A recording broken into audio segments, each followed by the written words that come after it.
ابراہیم علیہ السلام ورته فرمایل یقم اقلانو دی تخده وای دا ګورو ما د خپین رانی ولې او راکاګم دا دې ما ته سووي کنه خلکو باندې باندې ربد لګیدا خدا د داسې سړی بچو چې د نمرود خاص سړیو دې درمیان کې د دوی د اختر ورځ رااله د میلې ورځ رااله د دوی قانون دا سار وختي به میلې ته وته قسمه قسم خسته خوراکونه به تیار کړو او په خپل عبادت خانو کې بوتان خيو نو هغه خوراکونه به اول دی خپل بوتانو ته کېخو وی چې دوی ته اول خوراکو کی نو بیا ورستو مون خوراک کوو نو برکتی بشي دا د برکت ګوره کافران هم قائل دا شیطان نه دا ډېر مکار دی او فریبی دی د به داسې چلو کو چې هغه کافرانو به دي بوتانو ته دا خوراکونه کېښودو نو دا شیطان به راغی ده به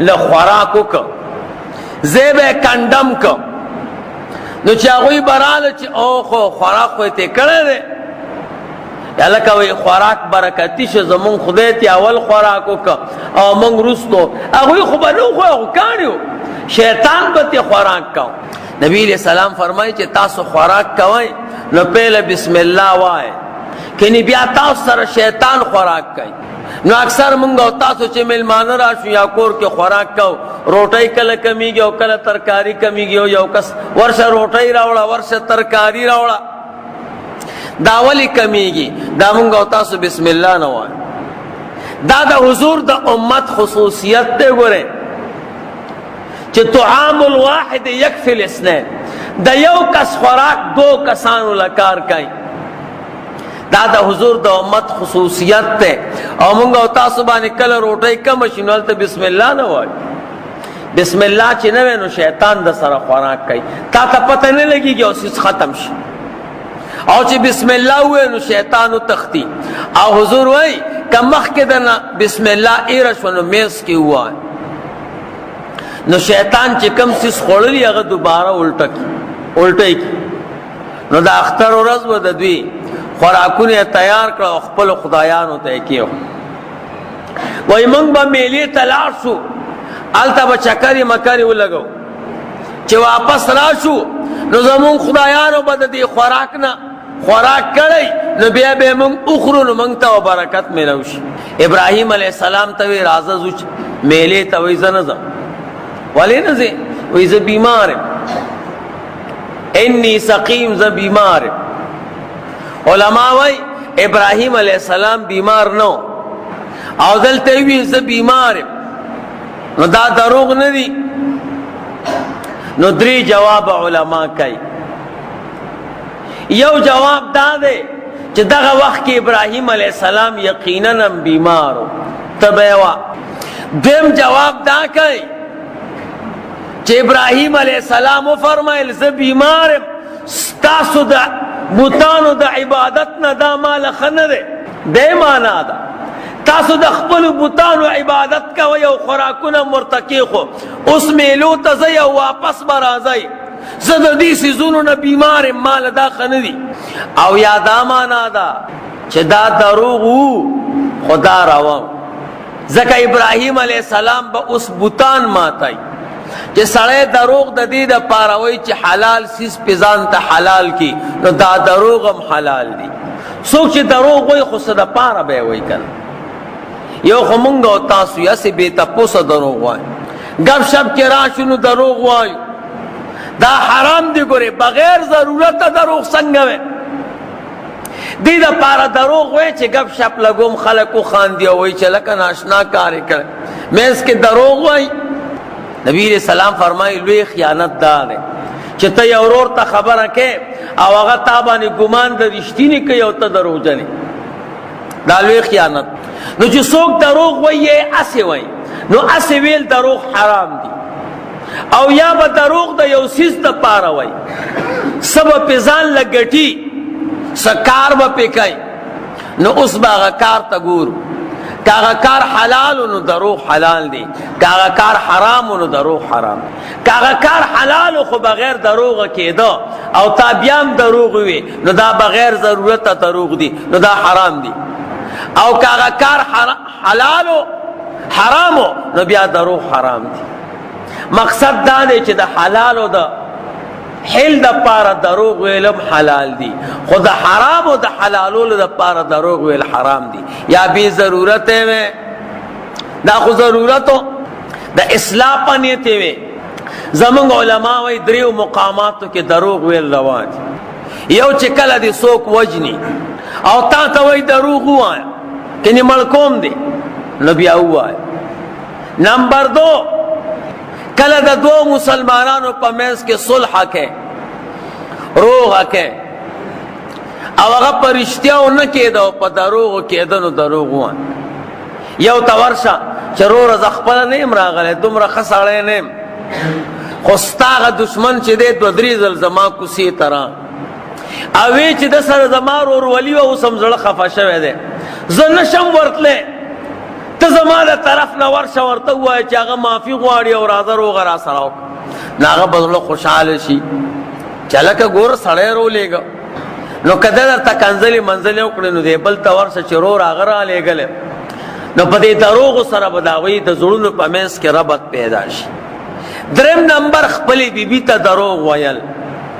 زنانو کې د خبرو ماده ډېره ده، ډېرې خبرې کوي، نو چې ته ورته د راز خبره وکړې نو هغه هم خلکو ته کوي.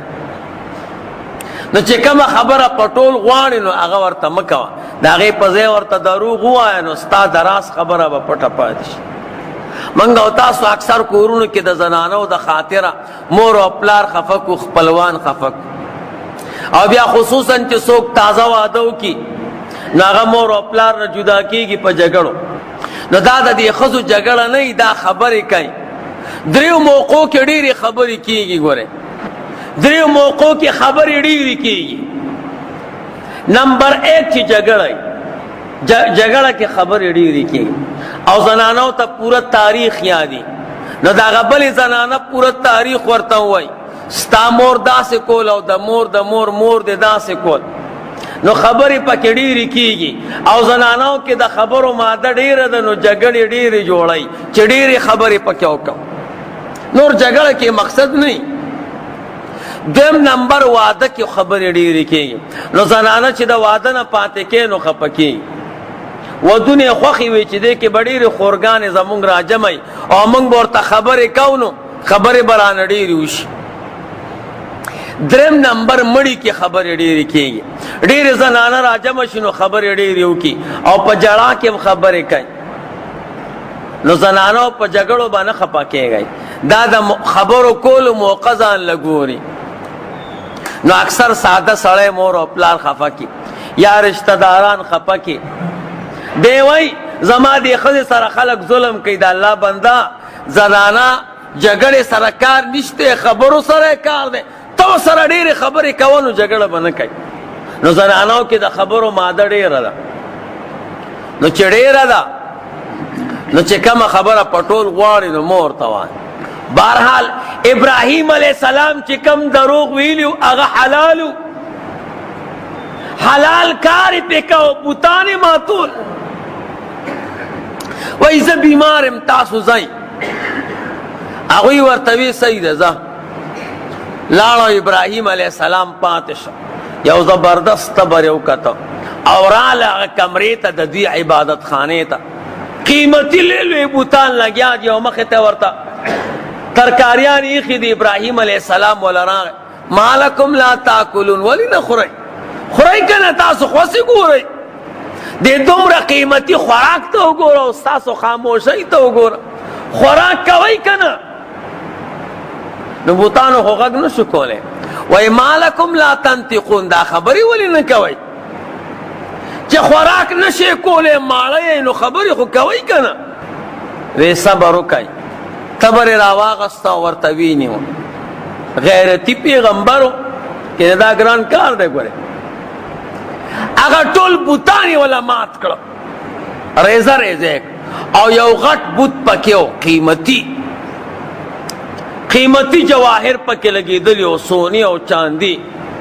هغه ته سونه وی ته د دوی مشر تا به پرېږده او هغه تمرې وله دې سټ کې واچو.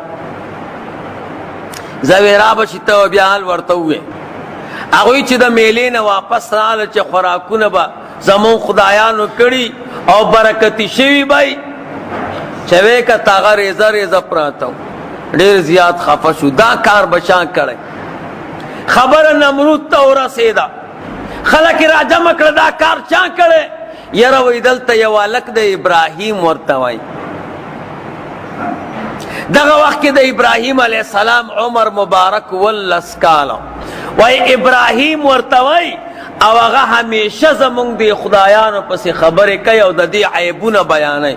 کیدای شي دا کار ومغه کړی.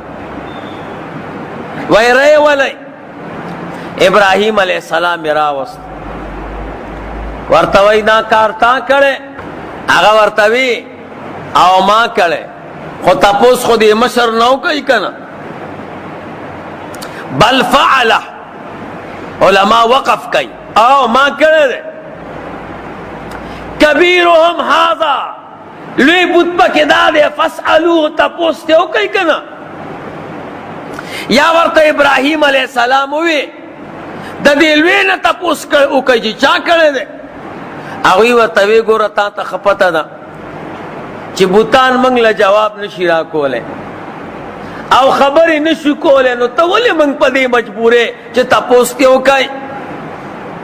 ورته وی چې څوک درته جواب نشي درکولی، خبرې نشي کولی، د ځان نه دشمن نشي لرې کولی، هغه ته خدای وایي. یو زبردست تقریر ورته وکړ. ورته وی یا د الله بندگانو د الله عبادت وکړئ. دا تاسو څه په بلا وخته یې دې پسې نښتي یئ. نمرود وی کوټه کې بند کړئ، کمره کې بند کړه او خلک یې روغوخته او قچر. وی شا به یې لرګي را جمع کوئ. داسې سزا به ابراهیم علیه السلام ته ورکو چې رستني او مخکني خلک ته عبرت والی چې بیا څوک زمون خدایانو ته څه ونه وایي او شا به یې د خپلو خدایانو امداد وکوي او بدل بتیالو. لګیا شو 3 میاشتې په قچرو باندې لرګي را جمع. بهر یو ډاګه وه او یو کلی او د کلي سره خواته یو ډاګه وه. دا کلي نوم دی غوطه. په هغې کې 3 میاشتې لرګي را جمع. دومره قمقلو یو کس ته وګوره او دا دومره اور ته او ګوګړ یې راوړه. 4 طرف نه هغه لرګو ته اور واچو. هغې به داسې لمبې والې چې د دمشق ښار ته د هغې تو او لوګي ورسېد. یو لوی لوی غرغنډې به یې والې. هغې ته څوک نږدې نه شو ورتلی. نمرود ورغی تماشې ته چې اور برابر دی که نه، چې داسې ور نږدې شو نو د هغې نه یو سکروټه راوالوته او د ده په جامو ولګېده. د نمرود ټولې جامې وسوځولې او نمرود بچ شو. علما وایي دا ولې؟ دا الله نمرود ته ښوده چې ټولې جامې مې درته وسوځولې او ته مې بچ کړې. څه معنا ده؟ زه چې اراده ونه لرم نو دا اور اثر نشي کولی. تا زه د دنیا په اور سوځوم نه، تا به زه د جهنم په اور سوځوم. صرف جامې مې درته وسوځولې. نمرود وی الکه کار برابر شو دا خو ډېر خطرناک اور دی. ابراهیم علیه السلام یې راوسته نو هغه اور ته څوک نږدې نه شو ورتلی. وی دې سره به څه کوو؟ ابراهیم علیه السلام به څنګه دې اور کې غورځوم؟ نو شیطان ولا راغی. د یو مشر جرګمار د یو مشر په حیثیت ورته وی ولې خفه یې؟ یاره وی دا اورم بل کړی دی او دا زمونږ د بوتانو دشمن د ابراهیم، دا پکې غورځو خو موږ له چل نه راځي. وی دا خو اسانه ده، لوی لوی لرګي راوړئ اوچت د ټولو نه او په هغې کې ټال واچوئ. تاسو ورته ټال وایئ که نه؟ دا ماشومان پکې زنګېږي.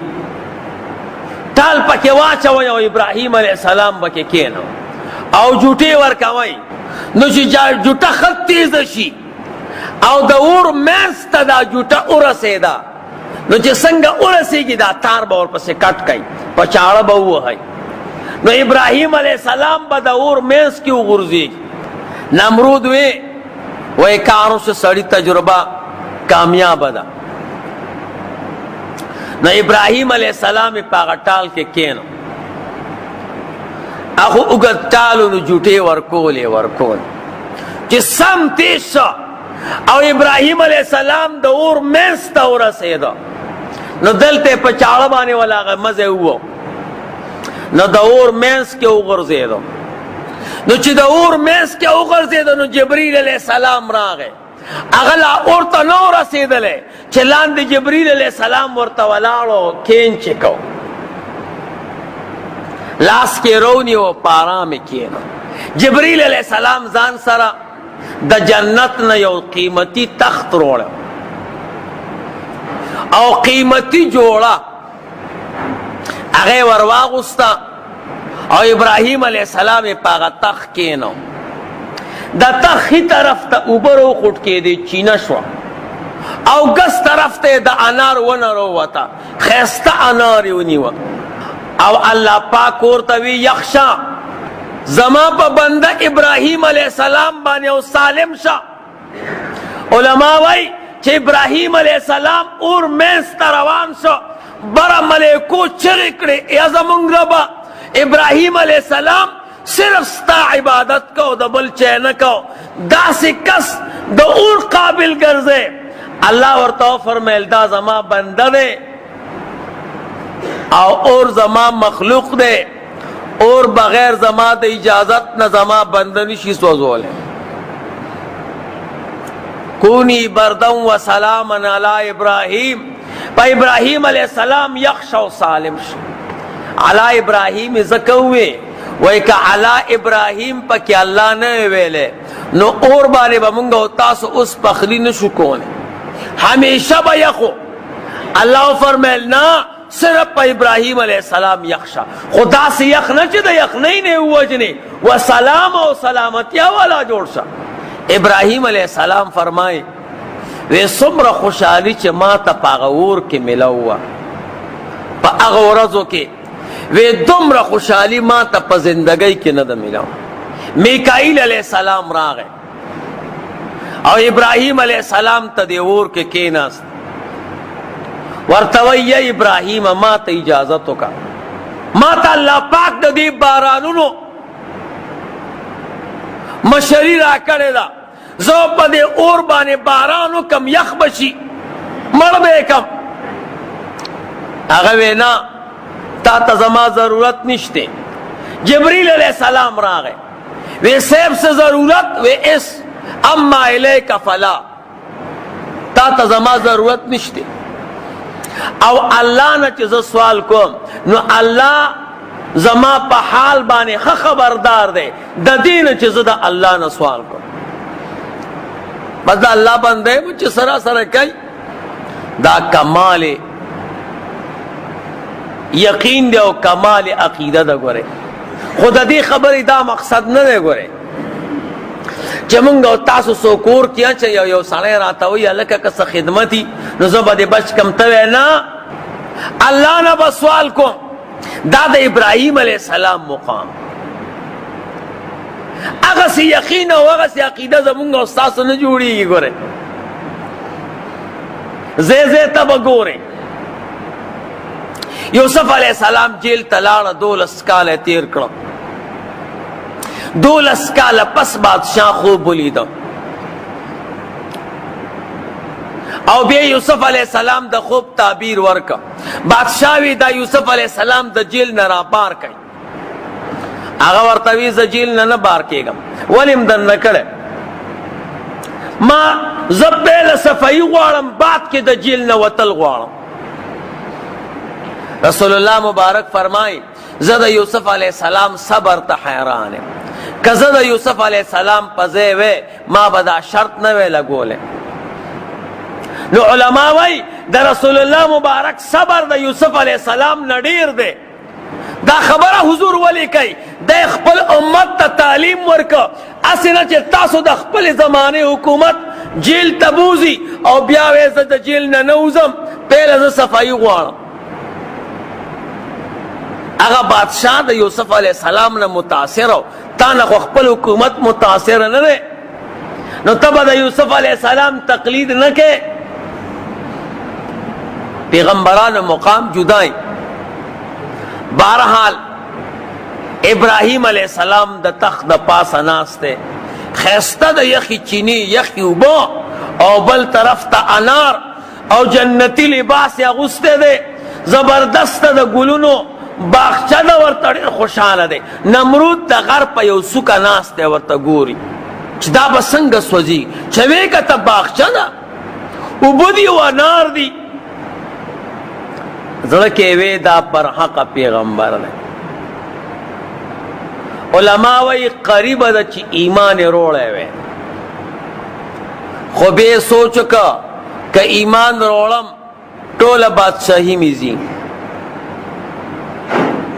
خدای شوی ما خدایي را نځي، العیاذ بالله. نو بیا دې خپل نفس واپس کنټرول کړ او دې خلکو چې د ابراهیم علیه السلام دا معجزه ولیده، نو ډېر د نمرود عابدانو هغې اسلام راوړه، مسلمانان شو. ابراهیم علیه السلام یې د اور نه رابار کړ. نمرود ورته وی اور نه مې رابار کړې، خو دلته به نور نه ایسارې، ته موږ باندې ټوله بادشاهي ختمه، شا به د دې کلي نه وځه. نو د هغه د تره لور و حضرت ساره رضی الله تعالی عنها، هغې م ایمان راوړه او راره لوط علیه السلام هغه م ایمان راوړه. دا دواړه ورسره شو او روان شو. یو علاقه د هغې ته حوران وایي، حوران کلی ته لاړ، تجارت یې وکړه، الله پاک ورته ډېر مال ورکړه، د کپړې تجارت یې وکړه. دا د کپړې تجارت ډېرو پیغمبرانو کړی، زمونږ استاسو رسول الله مبارک هم کړی. څوک د کپړې تجارت کوي الله ورته ګټه ډېره ورکوي. امام اعظم ابو حنیفه رحمه الله هم کړی، لوی لوی علماو کړی. کپڑے تجارت یو کوڑ مالدار شو. اللہ پاک ورته فرمایل ابراہیم دا د تر لور د سره د حضرت سارا دی سره نکاح وکا، دی ته الله ډېر لوی حسن ورکړ، هغې سره نکاح وکړه. نو بیا ابراهیم علیه السلام وی چې یاره مصر ته ځم. نو مصر ته را روان شو. چا ورته وی د مصر یو بادشاه دی ډېر مردار او پلیت، هغه چې چا سره ښایسته ښځه وویني نو په زور یې علي او ځان لی ښځه کوي. او ساره رضی الله تعالی عنها خو ډېره ښایسته وه. نو ابراهیم علیه السلام ورته د لرګي نه صندوق جوړ کړ او په هغه صندوق کې دننه بنده کړه. نو چې کله مصر ته نږدې شو نو بهر پولیس یې ودرولي او دی ورته ویلي و چې چېرته م ښځه لیدله او ښایسته وه مال یې راولئ. نو د دې مسافرو تالاشي به یې کوله او سامان به یې کته چې ابراهیم علیه السلام رو رسېده. وی دې صندوق کې څه دي؟ هغه ورته وی صندوق دی نو بس. وی نه زه خو یې ګورم. هغوی سره خو حکومت و دبدبه ورسره وه. ابراهیم علیه السلام پرېښوده نه، خو د حکومت سره او د عام سړي چرته کې. ابراهیم علیه السلام یې ونیو، بل پولیس راغی او صندوق یې کولاو. چې ویې کته حضرت ساره رضی الله تعالی عنها پکې ده، داسې حسن الله ورکړی دی چې دی ورته حیران شو. کم ځای نه به م چې قافله راله، دې څوکیدارانو به قافله لټوله، چېرته به ښایسته زنانه پکې وه، هغه به یې دې بادشاه ته راوړله او په زور به یې ورسره نکاح کوله. ابراهیم علیه السلام هم را روان دی. نو په لاره کې څوکیداران پولیس ولاړ دي. ابراهیم علیه السلام خپله بیبي مبارکه حضرت ساره رضی الله تعالی عنها دا په یو صندوق کې بنده کړې وه. ابراہیم علیہ السلام تا چاویلو دلتا ظالم بادشاہ دے زرانہ چیوینی بے پزور دا خلقو نا علی دلرگی پا یو صندوق کے بند کڑے نو چکل دا څوکیداران او پولیس دا قافله ورور سه د شکم کې ابراهیم علیه السلام ورته دی صندوق کې سدي ابراهیم علیه السلام ورته فرمایل د کور صندوق دینو ودا خو به منګورو کلاوه به دي کې سدي ابراهیم علیه السلام ورته ډیر وی خواغه هغه خبره نه منله صندوق کلاو کنو پاغه کې حضرت سارا رضی الله تعالی عنها حضرت سارا رضی اللہ تعالی عنہ تا اللہ پاک دیر حسن ورکڑا اگوی چی دا حضرت سارا رضی اللہ تعالی عنہ حسن ولی دا ویدا خو بخا مخا بادشاہ تا بوزو انام بمرا کی دا صندوق سرد ابراہیم علیہ السلام بادشاہ تا پیش کرا بادشاہ ورطوی دا زنانا سوک دا ابراہیم علیہ السلام ورطو فرمیل دا زما خور دا اس دا خوی خور نو دے بی بی وا نو دا دی جواب میں درتا انی سقیم کی کڑے دے دو جواب دماغو کی یاد ساتائیں یو دا دے چھ دا دروغ نو بلکہ حاضی اختی دا مانا زما اسلامی خور دا ټول مسلمانان سڑی یو بل سر اسلامی رون دی او زنانے خوین دی مانا دا زما اسلامی خور دا یا دا زما خور دا پا پیدائش کے ز اللہ نر پیدا کرے مودے زنان پیدا کرے دا او یا دا مانا دا چھ دروغ ویل ارضے کے حرام نہیں ما تاستوی دروغ چھ سو کوئی نسو پی حاصلی کنا سکار با پی کے یا بے اسے وے کہ اسے وے نو حرام دی اتفاقا او کہ سکار پی کے نو اگا کار تا بگورو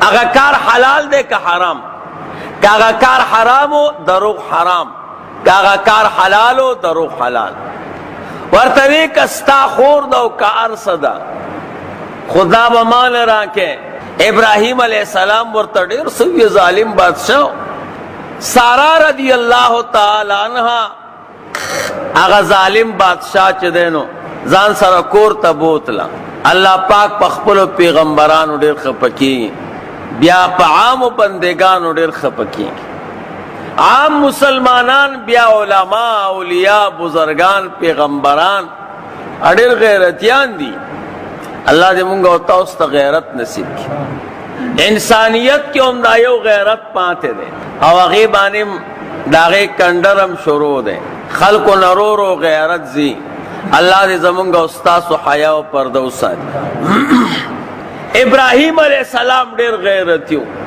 دا دا غیرت تبا و پدی بدن اطلاع ناتلا اللہ ورطاو فرمیل مخفکی قسم دے ذکر دے تاریخ تاو گورم دا پیغمبرانو علیہم السلام و دا صحابہ دا زندگی یو لمحہ اڈیر قیمتی و پاگئی کے ناشنا سیزون ملاوے دو دا گور اخکارا نقصان دے لیکن پدی نقصان کم ابراہیم علیہ السلام تا فیدہ ملاوے گے او دا سے فیدہ چی دنیا کے داغی نظیر نشتے دیر لوے خلق اللہ ورطاو فرمیل مخفکی زب حجابونو پردی لرکم ابراہیم علیہ السلام بہر پا سڑک ناستے اللہ پردی لرکڑی سارا رضی اللہ تعالی عنہ بادشاہ لیدہ دا سے مخامخ چیزڑکی دے چیتا شک و شبر آنشی لکہ زو تچ گورو دیتا دا پیغمبر معجزہ ہوئی دا اولیاء بزرگان کل کل دا غیب و خبری کئی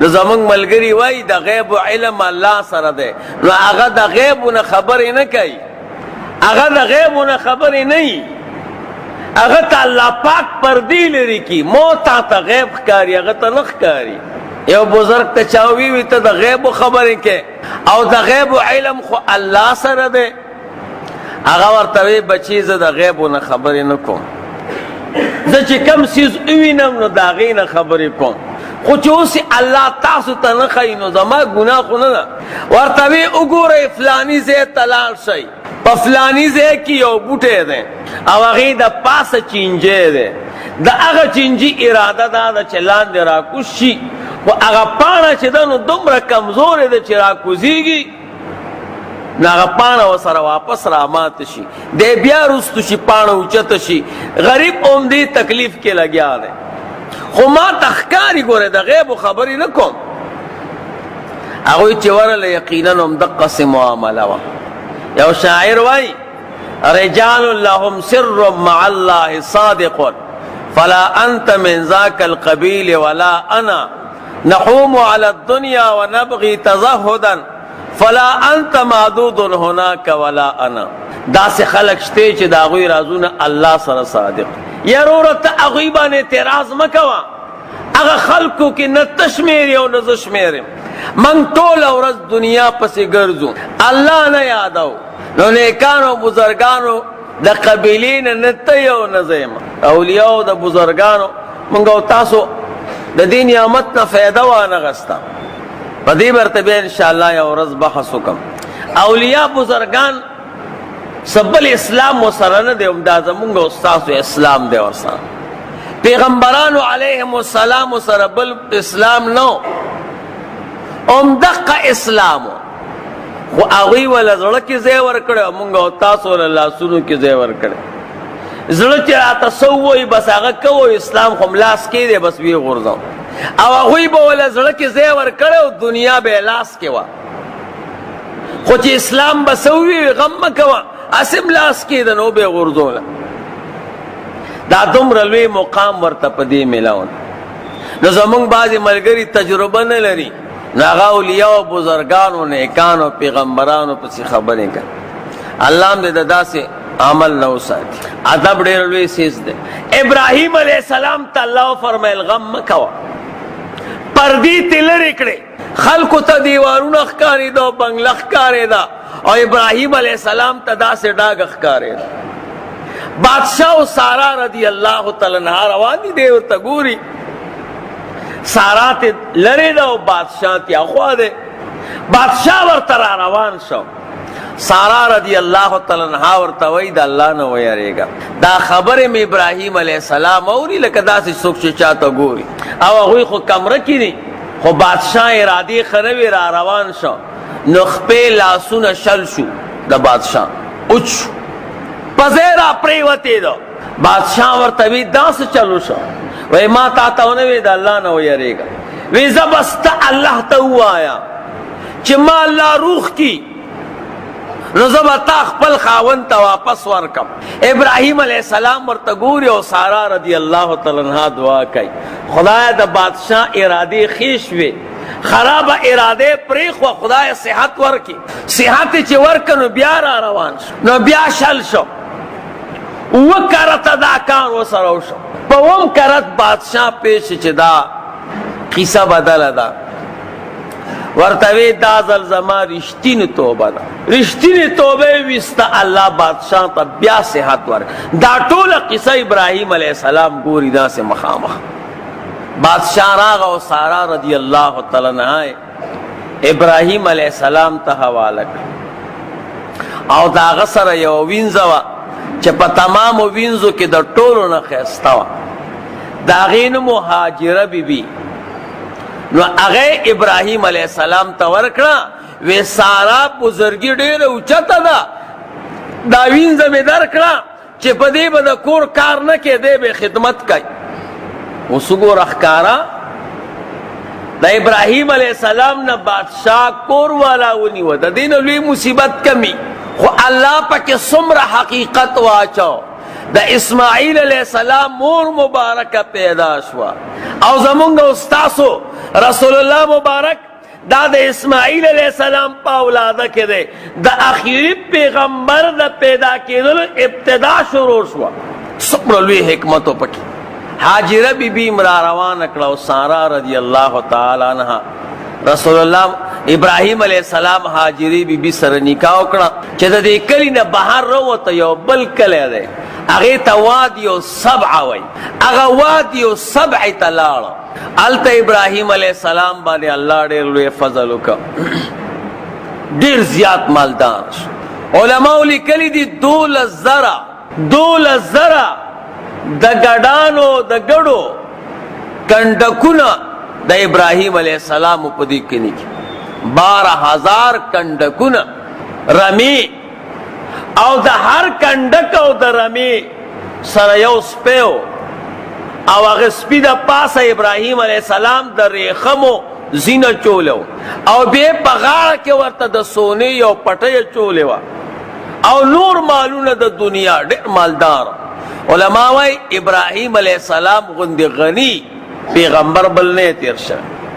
ځان له به روټۍ نه خوړه موږ او تاسو سره خو چې پیسې راشي کار هم خراب شي. ځان له به روټۍ نه خوړه 3 ورځې او 4 ورځې به اوږې او چې میلمه به نه و راغلی. علما د تاریخ وایي 1 میل او 2 میله به مزل کو د میلمه لپاره چې چېرته میلمه وګوري او راشي د سره روټۍ وخوري. مونږ او تاسو وایو که میلمانو رانه روټۍ وخوړه نو بیا به غریبانان شو. دا د خدای قانون دی ښه چې څومره لګې نو دومره به الله پاک درکوي دل او چې څومره ځان راغونډې دومره الله در باندې رزق راتنګوي. نو پراخه رزق خورئ په بل هم خورئ او په خپل هم خورئ. د الله خزانې کمې نه دي دومره رزقونه به راکړي چې سنبال به یې نه کوي. اوس هم الحمدلله الله دومره پراخي راوستې ده چې سمه ډېره. خو الله دې مونږ او تاسو ته د شکر توفیق راکړي. نو مالدار مو او ورسره سخي مو. یو ورځ ورته یو میلمه راغی وی اوږې مه وی روټۍ راله راک وی زه خو بغیر میلمه روټۍ نه خورم الله دې خوشحاله که چې رالی وی الله نه منم وی کافر و یا وی تخته زه کافرانو له د الله دشمنانو ته روټۍ نه ورکو. اړیر خفه شو لاړه. الله ورته جبریل علیه السلام راولېږه یا خلیله دا سړی زما دشمن ولې ما رزق نه ورکو. نن چې یو غرمه تا سره روټۍ خوري نو د کفر د خاطره روټۍ نه ورکې. ابراهیم علیه السلام چپلې ویستې ورپسې منډې منډې منډې هغه ډېر مزل کړی و راګیرې نو هغه ځان خفه کړی وی ما سره به ځې روټۍ به خورې وی نه خورم ستا روټۍ. ډېرې زیاتې انتهایي زارۍ ورته وکړې. هغه حیران که هغه ورته ویې د الله بنده دومره تکلیف دې ولې وکړه وی الله پاک چې دی ستا په باره کې ما ته خبرې وکړې دی زما دشمن دی زه وله رزق ورکوم او تا سره یو غرمه روټۍ خوري نو ته وله رزق نه ورکې. هغه واپس راغی ابراهیم علیه السلام سره روټۍ وخوړه وی ما له کلمه ووایه ورته وی ولې وی دومره ښایسته رب لرم چې 80 کاله ما د خپل رب په دشمنۍ کې تیر کړه. یقینا ما ته الله پاک رزق نه دی کم کړی. نن د هغه لوی پیغمبر په کور کې میلمه یمه ما لې روټۍ را نه کړه الله په ما باندې خفه شو او هغه لوی پیغمبر یې راپسې راولېږه. زه به د داسې رب نه څنګه انکار کوم. څومره احسانات یې را سره وکړه. الله ډېر مهربانه دی. د ابراهیم علیه السلام اولنی هغه سړی و چې بغیر میلمه روټۍ نه ده خوړلې او اول ګیره د ابراهیم علیه السلام سپینه شوې وه. د ابراهیم علیه السلام نه مخکې د چا ګیرې سپینېدې نه که زرګونه کاله عمر به و توره به. د ابراهیم علیه السلام ګیره مبارکه کې یو ویښته مبارک سپین شو نو الله ته سوال وکړه ما هذه الشیب یا الله دا سپینوالی د څه شی دی. د ابراهیم علیه السلام ته الله فرمیل دا برکت دی او اعزاز دی اکرام دی. الله ورته وفرمیلو نو ابراهیم علیه السلام ورته وفرمیل یا الله دا اعزاز او اکرام راله نورم سیواک. منګ او تاسو چې ګیره سپینېږي کم نخرې اوسه نه کوو. الله بندگانو دا اعزاز دی او دا اکرام دی. ګیرې مه توروئ چې الله درته سپینه درکړه بس ټیک ده. ګیره تورول زمونږ شریعت کې بند دی. ګورئ زمونږ ملګري پکې هیلې میلې لټوي زه ترې خفه یم داسې ګپ شپ لګوي. ګیره تورول په اسلام او په دین کې بند ده. یو چا نوی واده کړی یو ښځې نه یېرېږي نو پښتانه خو داسې کار نه کوي چې ښځې نه یېرېږي. تاسو ښه خلک ښځې نه یېرېږي چې ته زه بوډا یم او ښځه ځوانه ده نو که بیا تورې نو خیر دی نو پیله به دا ومني چې زه د ښځې نه یېرېږم. دویم د مجاهد دپاره نو کیسه خو نن سبا ختمه ده نو ګیرې مه توروئ. سپین ګیرې هغه الله پاک ته ډېر ګران دي او سپین ویښته دا اعزاز دی او دا اکرام دی. ګورئ زموږ ملګري وایي دا تورې نکریزې دي دا وایي نکریزې دي خو دا تورې دي بچې تورې شوې ناروا شوې. دکانداران ما یو دکاندار نه تپوس وکړو دا تورې نکریزې دي. هغه وایي دا نکریزې چېرته دي مولانا صاحب؟ دا نکریزې نه دي، دا صحیح وسمه ده، خو دا موږ یې په دې صوفیانو خرڅوو چې دا وسمه نه ده، دا نکریزې دي. بیا رانه سوکلي نه. د ابراهیم علیه السلام نه مخکې د چاګیره سپینه شوې نه وه. بهرحال د ابراهیم علیه السلام په دې کلي کې ګډانې ډېرې زیاتې شوې. کلیوال ته تنګ شو، وایي دا دومره ډېرې ګډې او ګډان. د ابراهیم علیه السلام په صالح باندې مشهورو. د علاقې مشران وله راله، ورته وی یا صالحه، وی ته زمونږ د دې کلي نه وځه، وی ستا دې ګډانو دې ګډو تنګ کړو. هغې ډېره ښه ده. نور ورته پته نه وه چې دا دومره پراخي چې په دې کلي کې ده، نو دا د ابراهیم علیه السلام برکت دی. ابراهیم علیه السلام ته ووته چې د کلي نه ووته، ځمکه کې چې څومره اوبه وي ښکته لاړ. ډېر کسان د دې تندې نه هلاکه شو. خلکو جرګه جوړه کړه، ورته وی چې هغه صالح واپس رانولو که نه نو زمونږ دنیا کې ژوند نشته. دا خو د هغه برکت و، مونږ خو ورپورې تنګ و. د علاقې مشرانو منډې منډې ابراهیم علیه السلام یې چېرته ډاګه کې راګیر کړ. ورته وی زمونږ کلي ته به ځې؟ وی نه ځم نه، اوس ترې راوتی یم. وی نه خامخا به ځې، اوبه نشتې. د ابراهیم علیه السلام ورته اووه ګډې ورکړې. و ته عربی کې سبعه وی. وی دا اووه ګډې بوځئ او هر یوه ګډه یو یو کوهي اوچ کوهي ته یې ودروئ. نو دا چې دې اوچ کوهي ته ودروئ نو د دې ګډې د برکته به الله په دې کوهي کې اوبه پیدا کړي. نو و غټ کوهیانو ته دا یو یو ګډه ودروله، الله پاک پکې داسې اوبه پیدا کړي چې بهر روان. نو و ته عربی کې سبعه وی، نو د دې کلي نوم دی وادي سبعه، ځکه چې ابراهیم علیه السلام ورته اووه ګډانې ورکړې. ابراهیم علیه السلام شام طرف ته راغی او هلته دیره شو. دوه بیبیانې دي، هاجره بیبي او حضرت ساره رضی الله تعالی عنها. بیبیان هم دیو، هاجره بیبی وینځه وه چونکې، او ساره رضی الله تعالی عنها خو یې د تره لور وه.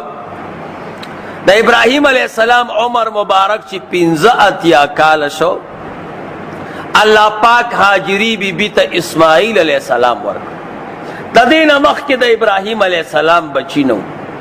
نو چې اسماعیل علیه السلام یې وله ورکړه، دا دوه بنې چې دي او د دې بنو اسم خپلو منځونو کې سره ډېر طبیعت برابر نه، او بیا چې د یو بنې بچي شي او د بل نه، نو بیا مشکلات ډېري. خو ما تاسو ته مخکې وی دا دومره پاکې کورنۍ دي چې جګړه د زنانو ده، خو په هغې کې د دنیا حکمت پروت دی. دومره پاکه کورنۍ چې په جګړه کې الله پاک بیا څه کوي، او د رسول الله مبارک امت ته د الله بندگانو ته څه ملاویږي. نو د هاجري بیبي او د ساره رضی الله تعالی عنها تلخ کلامی راله او جګړه راله. ساره رضی الله تعالی عنها قسم وخوړ، وای هاجري بیبي دا ځل دې نه معاف کو، وی تر څو پورې چې ما تا نه اندامونه کټ کړي نه وي هغه وخته پورې دې نه پرېږدم. غوسه کې سړی خبره تیزه کوي، چې کله غوسه قلاره شوه زړه کې وي چې دا خو تا قسم خوړلی دی او دا خو موږ کور کې زنانه یو ځای ژوند تېرو، نو زه به هاجري بیبي سره داسې کار کوم چې د هغې نه ما اندامونه کټ کوم. جبریل علیه السلام راغی، ابراهیم علیه السلام ته وفرمیل ستا دو بیبیانو خپلو منځونو کې جګړه کړې ده، ورشه د دوی روغه وکړه. ابراهیم علیه السلام وفرمیل څنګه روغه وکړم؟ سارا قسم خوړلی دی چې هاجري بیبي نه به اندام پرې کوم. الله ورته وفرمیل چې سارا رضی الله تعالی عنها ته ووایه چې د هاجري بیبي غوږ دې سوری کي، نو هغه به پکې والی واچي، نو قسم کې به حانسم نشي، او د هاجري بیبي حسن او خایس بم نورم سیوا شي. نو دا د غوږونو سوري کېدل ته هغه ځای نه را روان دي. بیا خو زنانو ته موقع ملو شوه نو پوزې هم سوری کړې، او اوس پکې پیزوان هم اچوي، نو پیزوان بدعت دی او غوږونو کې والی اچول دا سنت دی او هار سنت. ساره رضی الله تعالی عنها د هاجري بیبي غوږ سوری کړ، خو ابراهیم علیه السلام ته وی فیصله خو دې راته وکړه، خو دا جګړه زما د دې هر وختي دې کور کې به یا زه یم او یا به هاجره بیبي دا ما سره یو ځای نه اوسئ.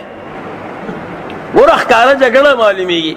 اوس الله پاک د دې جګړې نه د کعبې مبارک انتخاب کوي. اوس بیت الله شریف جوړوي. څومره پاکې کورنۍ وي. د بلو جګړه ده، زنانو جګړه ده. زمونږ او ستاسو زنانه چې جګړه وکړي نو یو بل وژنو، د دنیا وراني ته وشي. دا دومره پاکې کورنۍ وي چې اوس به کېږي څه. وایي هاجره بیبي به ما سره کور کې نه اوسئ. ابراهیم علیه السلام ورته وایي زه ټیک ته روغ او سره وکړه نه به اوسم. هاجري بیبي ته وي ځان سره کجوري او ستوان او د خوراک سیزونه راواله، زو چرته چکر لګو. په اوښه مبارکه باندې هاجره بیبي او اسماعیل علیه السلام وړوکې وروڼکې تړه دی راکېنول او را روان شو تر دې پورې چې حرم شریف ته راغله. حرم شریف کې دیره شو. ابراهیم علیه السلام ورسره بعض تاریخ لیکلی دی چې 3 ورځې ورسره ابراهیم علیه السلام او بعض علما وایي چې دوی کله حرم شریف کې کوز کړو نو ابراهیم علیه السلام ته روان شو. حضرت ابراهیم علیه السلام هاجره بیبي او اسماعیل علیه السلام د مکې مکرمې په ځمکه کې پرېښود. هاجري بیبي ورته 3 کرت آواز وکړ چې ته مونږ چاته پرېږدې. په 3م کرت ورته ابراهیم علیه السلام وفرمایل زه تاسو الله ته پرېږدم او د الله په حکم هم پرېږدم. بعضو روایاتو کې راځي جبریل علیه السلام راغی او هاجري بیبي ته وفرمایل وای ابراهیم علیه السلام چې ته دې ځای کې پرېښوې نو د چا په امر یې پرېښوې؟ هاجري بیبي ورته وفرمایل چې د الله په حکم. نو جبریل علیه السلام ورته وفرمایل ته یو کافی ذات ته پرېښودې. الله پاک دا انسان ته خصوصا مسلمان ته د هر څه نه کافی دی چې الله د سره یې نو بیا څه غم دی. نو ابراهیم علیه السلام د هاجري بیبي نه لاړ. دې ځان سره ستوان او کجوري راغستې و. هغې 3 ورځو پورې کار وکړ. 3 ورځې بعد هغه اوبه ختمې شوې او کجوري او ستوان ختم شو. هاجره بیبي هم تږې شوه او اسماعیل علیه السلام هم تږی شو. اسماعیل علیه السلام به کله د تندې نه وجړل او کله به خاموش بېهوشه بش. مور خو ډېره مشفقه او مرګ انتهایی سخت دی. هاجره بیبي پاڅېده. د حرم شریف سره نږدې 2 ډیرکۍ وې غرونه، یو ته صفا وې یو ته مروه وې. د صفا غر ته وخته چېرې دې اوچتې ډیرکۍ ته وخېږم چېرته آبادي به په نظر راشي. هېڅوک یې ونه لیده. نو راکوز شوه په طرف د مروه. الله دې مونږ او تاسو ټول حج ته بوځي. هلته اوس چې کوم ځای کې هاجري بیبي منډه والې ده نو هلته شنه راډونه لګېدل. صفا ته نږدې دي او د مروه نه لږ لرې دي. دغه ځای کنده او ښکته نو هاجره بیبي چې دې ځای ته راکوز شوه نو نظر یې د اسماعیل علیه السلام نه غایب شو. نو دلته یې منډه کړه. بیا 2 شنه راډونه اخوا نور لګېدلې دي چې هلته ورسېده نو نظر یې په اسماعیل علیه السلام ولګېدو نو بیا په آرام شوه. نو مروه ته وخته داسې 2 چکرې برابرې کړې. دا ټول تکلیفونه د هاجري بیبي دا د الله د حکم دپاره و. الله ته د هاجري بیبي دا منډې دومره خوښې شوې چې قیامته پورې څوک حج کوي او عمره کوي هغه منډې به وایي. دا د الله قانون دی چې څوک ځان الله ته وسپاري الله یې نه ضایع کوي. دې ټیم کې د ځنګل نه یو زمری راغی تر څو چې هاجره بیبي اسماعیل علیه السلام ته رارسېده. د هغې نه پیله زمری رورسېده. زمري اسماعیل علیه السلام یې بوی کو لکه یې ښکته کړه واپس روان شو. الله د مکې مکرمې د ځنګل د ځناورو دومره قدر وکړه چې ښکار یې بند کړ. اسماعیل علیه السلام په دې شګو کې خپې والې الله ورته چینه روویسته.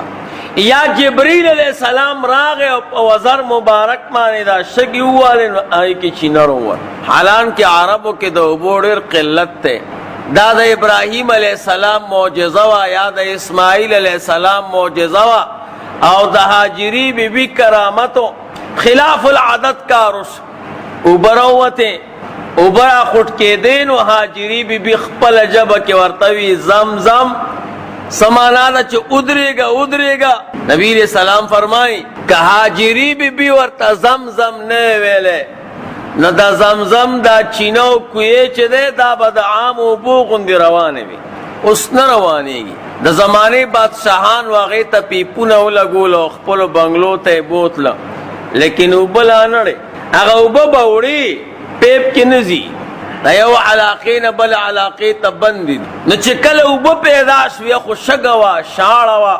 مارغان پیدا شو ځکه مارغانو تعلق د اوبو سره دی مکه مکرمه کې د رسول الله مبارک د کور مبارک نه اخوا غر دی او د غر نه اخوا لار وا دی لار باندې یو تجارتی قافله را روانه وا د بنی خزاعه او بنی خزاعه کې دا قبیله چې وا نو دا دا اولاد دا جرهم نوا دا پدے کی یو خاص قبیلہ وا بنی جرهم ورتل اگوی پدے لار تیری دا برے بار مارغانو لی دا قافلے مشروی چی مارغان پدے شاڑ ازمکا کی سکای مارغان اغازے کیوی چی کمزے کیو بائی نی یو کستیوی تا ورشو گورا نو اغا دا غر نراوڑی دا چوے کا تزنانا ناستا دا وڑو کے معشوم دے و سر اوبری خیستا ورتوی یا بی بی دا اوبو چرتوی نو آغی ورتا دا ٹول قیسوں کرنو قیسہ خوڑی را خوندورئی مزیدار اگدم و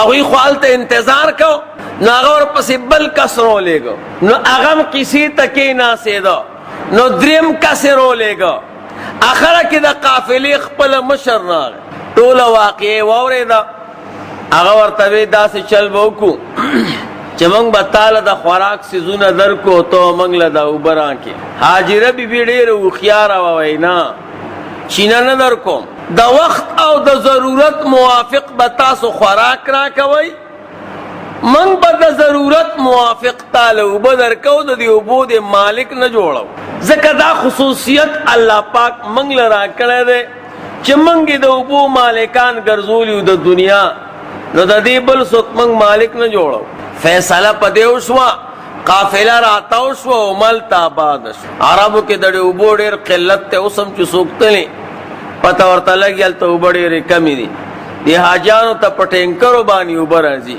اولی تجارت پا سعودی کے اغد اوبو دے بارحال بنی جرہم قبیلہ التاباد شوا اسماعیل علیہ السلام و حاجر بی بی عمل توسیدو اسماعیل علیہ السلام چلویشو نبی دغه قبیله کې واده وکړ او دغه قبیله چون کې عربانو نو د دین عربي زده کړه ابراهیم علیہ السلام شام کې اوسېده خو کله کله به چکر را لګاو نو یو ورځ راغی تپوس یې وکړ د اسماعیل علیہ السلام چې د کور چرته دی چا ورته وی دا مخامخ کور دی ابراهیم علیہ السلام ورغی ورته وډبه کور کې اسماعیل علیہ السلام نو بی بی وی سوکی وی ملمائی ما دا ابراہیم دا اسماعیل علیہ السلام تپوس کو وی خونشت غر تتلے دے یا اخکار تتلے ورطوی چی دا کور حالت ہم سنگ دی بعض زنانا چی اغدیر زیاد شکایتو نکئی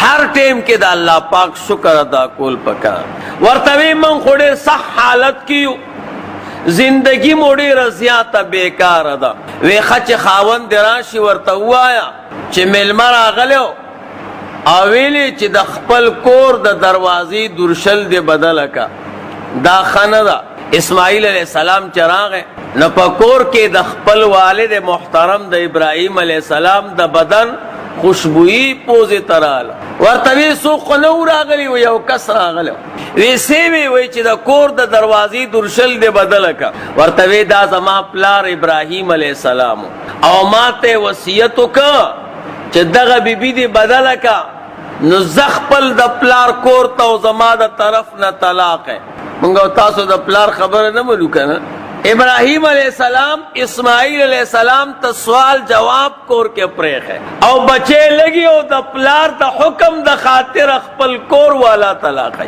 سمر اوچت خلقو سمر تابدار دا دے زمانے ځوانان د خپل پلار او د مور د خاطره خپل بیبي خفه کوي نه. ما ته یو سړي وي زما پلار ما ته وي چې ښځه دې طلاقه کا. مې تا ورته څه وي؟ ما ورته وي چې زما مور بوډۍ ده او ته خپله ښځه طلاقه. نافرمانه مخلوق.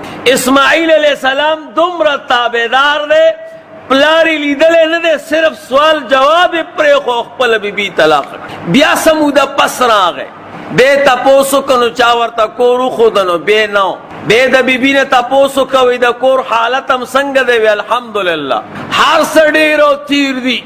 وایي اوس هم کور کې څه دي؟ وی 3 څیزونه. وی څه؟ وی یو غوښې راکره ډېرې دي، بل وی پی راکره ډېرې دي، او د زمزم ښایسته پاکې اوبه راکره ډېرې دي. ابراهیم علیه السلام دعا وکړه یا الله د دوی په غوښو کې برکت واچې، د دوی په پیو کې برکت واچې، د دوی په اوبو کې برکت واچې. نبی علیہ السلام فرمایي که دغه ټیم کې د اسماعیل علیہ السلام په کور کې دانې وې او ابراهیم علیہ السلام ته د دې بیبي دا خبر رسېدلی وې، دعا یې کړې وې، مکه مکرمه کې به د ټولو نه زیاتې دانې بیا کېدې. خو د الله پاک په هر یو کار کې راز نو هغه ټیم کې دانې نه وې، نو چې کم څیزونه وو د هغې دعا یې ورته وکړه. او داسې دم د زمزم اوبه نه ختمېږي، ټوله دنیا کې تقسیمیږي. مکه مکرمه کې د ټولو نه زیاته غوښه ده او د ټولو نه ارزانه غوښه ده. د سبزۍ نه هلته غوښه ارزانه میلاویږي. او پی د دنیا دا د ابراهیم علیه السلام دعا وه. بیا ابراهیم علیه نو اسماعیل علیه السلام ابراهیم علیه السلام بیبي ته ووی چې خاوند دې راشي ورته ووایه ستا د کور د دروازې دا درشل ښه ده دا مضبوطه کا. نو چې اسماعیل علیہ السلام راغی نو بیا د پلار خوشبوئی پې ولګېده. ورته وی څوک خو نه و راغلي؟ وی یو کس راغلی و. وی څې وی؟ وی چې دا ستا د کور د دروازې دا درشل ډېره ښایسته ده دا مضبوطه کا. وی تی راته یاده کړې چې دا د ښه بیبي ده او دا ځان سره وساته. بیا په درېم کرته ابراهیم علیہ السلام راغی. چې راغی نو بیا دروازه وډبوله نو بیبي راووته. وی خاوند دې څه شو؟ وی اخو بهر ته تللی دی کور کې نشته. ورته وی حاجره بیبي چېرته ده؟ وی اخو وفات شوې ده. بیا حاجره بیبي وفات شوې وه 80 کالو عمر کې، او د اسماعیل علیه السلام عمر دغه وخت کې 60 کالو. د ابراهیم علیه السلام ورته وفرمیل چې زه به ستا د خاوند انتظار کوم چې راشي. نو بیا د حتیم سره خواته مقام ابراهیم سره کېناستېده چې د غرمې ټیم شو نو اسماعیل علیه السلام راغی. ابراهیم علیه السلام ته غاړې چاپېرې کړې ځکه بچې انسان ته ډېر ګران یي او پلار هم ډېر ګران یي. ډېره موده وشوه، 60 کاله شوي وو. دواړه حرم شریف کې کېناستېده ګپ لګئ. نو ابراهیم علیه السلام ورته وی بچیه الله پاک ما ته د یو څیز حکم کړی. وی د کم څیز؟ وی یو کوټه جوړم، کعبه مبارکه جوړم، عبادت خانه او جماعت جوړم چې مسلمانان راځي او دلته عبادت کوي. بچیه په دې مقام کې یو تاریخي کمره وه، کعبه مبارکه وه چې ملائکو حضرت آدم علیہ السلام ته جوړه کړې وه، او بیا د نوح علیہ السلام په طوفان کې ختمه شوې وه. نو که دې خوښه یي دواړه به دا کعبه مبارکه جوړه کړو. هغه ورته وی ډېره ښه ده. وی راځه چې کاڼي راوړو. نو د 5 غرونو نه کاڼي راوړه. یو ته توري سینا وی، دویم ته توري زیتا وی، دریم ته جودي وی، څلورم ته جبل لبنان وی، او 5م ته جبل حرا وی. توري سینا او توري زیتا، جبل لبنان او جبل جودي او جبل حرا، دی 5 غرونو نه کاڼي راغونډ. علما دې کې راز وایي دا ولې؟ وی ځکه چې په عربو کې د ټولو نه غټ غرونه دا 5 دي، او د دې 5 غرونو نه کاڼي ابراهیم علیه السلام را جمع کړه. دې خبرې ته اشاره ده چې کله حاجی حج ته لاړ شي او د بیت الله شریف نه طواف کوي او حج کوي، الله پاک ورته عملنامه کې دومره نیکۍ اچوي چې څومره دا 5 غرونه دي. د حج غوندې مقبول عمل او مرتبه والا عمل ګورې نشته. خو حج کول ډېر ګران کار. الته شیطانان وشتی شیطان در توي دلته گزار کا وستا نمبر دے او چې پیر پټ کوزیږي او کوشي بیا زمان نمبر او زمونږ استادو د زمانه حاجیان چې کله د حج نه فارغ شي او ملته حج پاتې شي او ملته کنزل کوي او لانجه کوي او چې دل تراشي نو شیطان ورته وي وګوره دا پوله دی کاګه دا دی گاونډي سره دی پټه شریک دی او دا پوله کاګه دا نیغه کا دلته ونی وکړه دلته دا کارو کا دلته دا کارو کا الله دې زمونږ استاد او حاجان نیکان کی د حج غوند بهترین عمل نشته وره نو د دې پینځو غرونو الله پاک کانی ذکر راوړ ابراهیم علیه السلام ته وی دې پینځو غرونو کانی راوړ د دې لپاره چې د حاجانو د نیکی سیوا شي اوس پته نه لګیدله چې کومه کعبه آدم علیہ السلام ته ملائکو جوړ کړي و هغه څومره نو الله پاک ورته وریز رو لګلا او بالکل د کعبه مبارک د پاسه ودریدا جبرئیل علیہ السلام ورته فرمایل ابراهیم علیہ السلام دی وریز ته ګوره د دې موافق لاندې بنیاد وکنه څومره چې بره وریز ده نو دومره لاندې د کعبه مبارک بنیاد ده ابراهیم علیہ السلام د غزمانه سره چې کوم بلچې وی یا چارې وی دواړه اولګي دو بنیاد وکنه بنیاد زکه ډوب شوی چې د نوح علیہ السلام په طوفان کې ټول ازمکه وبونی ولې ونه پاغي شګر اورېدلې و لاندې وکنه نو بنیاد راخکاره شو او پاغي کې یو کانه وروته پاغه کانی باندې درې کرخې لیکلې وي یو کرخه دا وا لا اله الا انا رب البيت بل معبود نشتا منگر زیما چه رب دا دی کور ما زا اغا ذات ما چه آباد ازمکی اورانوم اوران ازمکی آبادو دا نوح علیہ السلام نا پیل ازمک آباد آوا اوران اشوا اس اوران دا اس پیر دا اللہ ویزی آبادو دیم کر خداوا چه لا الہ الا انا رب البیت زمان بل معبود نشتے زا رب دا دی کور ما زا اغا ذاتم چه سوک منز نکی ابا رسوا کوم چه سوک منز نکی ابا رسوا کوم اغا با دنیا و پا آخرت کی شرمندہ کوم درم نمبر کر خداوا لا الہ الا انا رب البیت زمان بل معبود نشت زا رب دا دی بیت ما زا اغا ذاتم چه سرکش خلق حلاکوم سوک چه سرکشی کئی زمانہ فرمانی کئی دو دری ورځې به زندگی خوی بیا به عاقبت خراب یو خراب زندگی سره مخامخ کی بہرحال بنیادون راخکار شو ابراہیم علیہ السلام گلکاری کولا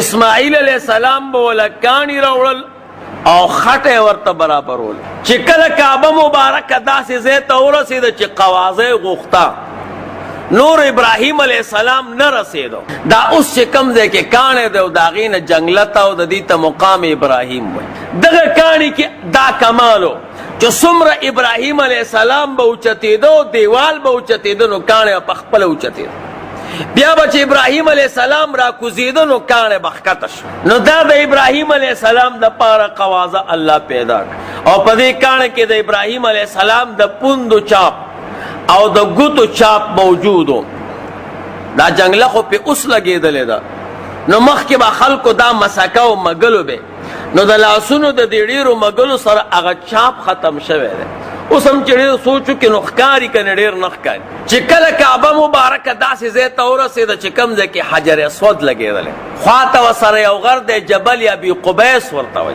جبل ابی قبیس ابراہیم علیہ السلام تا آوازو کا وَيَا ابراہیم خلیل اللہ ستا یو امانت تے ما سرا راس پہل دا امانت والو بات کے کعبہ مبارک جوڑا ہوا نہ پاغی کی حجر اسودو نوح علیہ السلام چکل دو طوفان معاملہ ختم شو دا کشتی نراکش شو نو حجر اسود چے دے دا آدم علیہ السلام زمانے کی راغلے دا جنت کانے دے علماء دا تاریخ وی چکل دا پیل دا کانے نازلے دو نو دی دا سے رنا کولا چی زنانو با دا دی رنا تا تارون جوڑول وڑی بے یوزے کول یو سرخه بے ورطا کول بیا دا دی خلقو دا دی پلیتو دا بدو اعمال په وجه باندې دا تور شوی دی. نو ځکه ورته حجر اسود وایي، معنی هغه کاڼی چې هغه تور دی.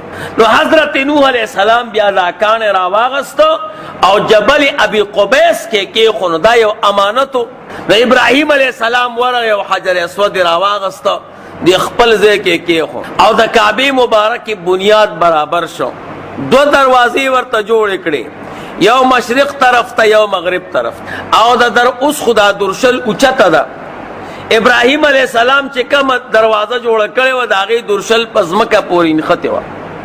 نو خلک به په یو دروازه دننه کېده او په بله دروازه باندې به وته. دننه کعبه مبارکه کې چې دی نو هغې کې به یې منځونه کول. نو د کعبې مبارکې بنیاد ابراهیم علیه السلام برابر کو. ابراهیم علیه السلام د شپې خوب ولیده. اوس الله پاک ورته عبادت ښیي. د شپې خوب ولیده، خوب کې ورته یو کس ووی چې خپل بچی حلال که حضرت اسماعیل علیه السلام او په خپل لاس باندې. بعض علما وایي چې ابراهیم علیه السلام بچی نه و، نو دعا یې وکړه خدایه که بچی دې راکو نو زه به ستا د دې نعمت دومره قدر وکړم چې ستا د رضا دپاره به یې قرباني کړم او حلال به یې کړم. خو چې صرف بچی ووینم، د چا چې بچی نه وي اوس هم هغه د بچو ډېر ارمان کوي. نو دا خبره حضرت ابراهیم علیه السلام کړې وه. بیا چې اسماعیل علیه السلام لوی شو نو ابراهیم علیه السلام نه خبره ایره وه. نو خوب کې ورته د هغې تذکره راله. ابراهیم علیه السلام راپاڅېده او ډېر زیات خفه دی چې دا خوب د الله د طرف نه دی او که دا د شیطان د طرف نه دی. بیا یې خوب ولیده. بیا ورته خوب کې وویلی شو چې خپل بچی اسماعیل علیه السلام ذبح کا په خپل لاس باندې. بیا راپاڅېده او دې شک کې چې دا خوب د الله د طرف نه دی که د شیطان د طرف نه دی. خو د عرفې ورځ چې شوه ابراهیم علیه السلام ته یقین وشو چې دا خوب د الله د طرف. عرفې ورځ د اختر د ورځې نه د مخکینۍ ورځ ته وایي. د لوی اختر چې سبا لوی اختر وي نن ورځې ته عرفه وایي. ولې ورته عرفه وایي؟ عرفه عربی کې پیژندلو ته وایي. او په نهمه ورځ ابراهیم علیه السلام دا خوب وپیژنده چې دا د الله د طرف نه دی او د شیطان د طرف نه دی. نو په ښه فیصله وکړه چې سبا به خپل بچی اسماعیل علیه السلام بوزم او ذبح کوم دی. سبا ابراهیم علیه السلام خپل بچی اسماعیل علیه السلام ته وایي بچیا یوه رسۍ راواله، یوه چاړه راواله او راځه. اسماعیل علیہ السلام ورته فرمائی پلاره سکے. ابراہیم علیہ السلام ورته فرمائی وی یو گٹ قربانی کوم دا اللہ دا رضا دا پارا. دواړه را روان پلاره کې ورته شیطان راغی اسماعیل علیہ السلام تا ورته وی چرته ځئ پلار دی چرته بوزي. اسماعیل علیہ السلام ورته فرمایل زما پلار قربانی کوي الله ته ځان نږدې کوي. شیطان ورته وایي تا ته پته ده چې څه شی قربانی کوي؟ وایي نه وی تا حلالوي تا قربانی کوي. اسماعیل علیہ السلام ډېر هوښیار ورته وی په خپل امر که د الله په امر، په خپل امر که د الله په امر. شیطان ورته وی ابراهیم علیہ السلام وایي چې د الله په امر، وای چې د الله په امر به حلالای نو بیا پکې چونو چې را کمه ده. دې ترونو عبادت وای. عبادت دې ته وای ځان ختم کې، خپل وجود قربانی کې پیش کې، خپل مال قربانی کې پیش کې چې د الله د حکم مقابله کې بیا ستا تندې تریو نشي. ورته فرمایي چې د الله حکم دی نو بیا مال چونو چې را کم ځای نه پکار ده. وای هر ځل به دریو مقاماتو کې وی شیطان اسماعیل علیہ السلام تراغلے او هغه په ګیټیو ویشته ده. نو اوس هلته سلي جوړ دي هغې ته شیطانان وایي. بعضې علما وایي چې دغه ځایونو کې ابراهیم علیہ السلام ته شیطان راغله او په هر کرته ابراهیم علیہ السلام په وو ګیټکیو ویشته. جمرات ورته وایي عربی کې.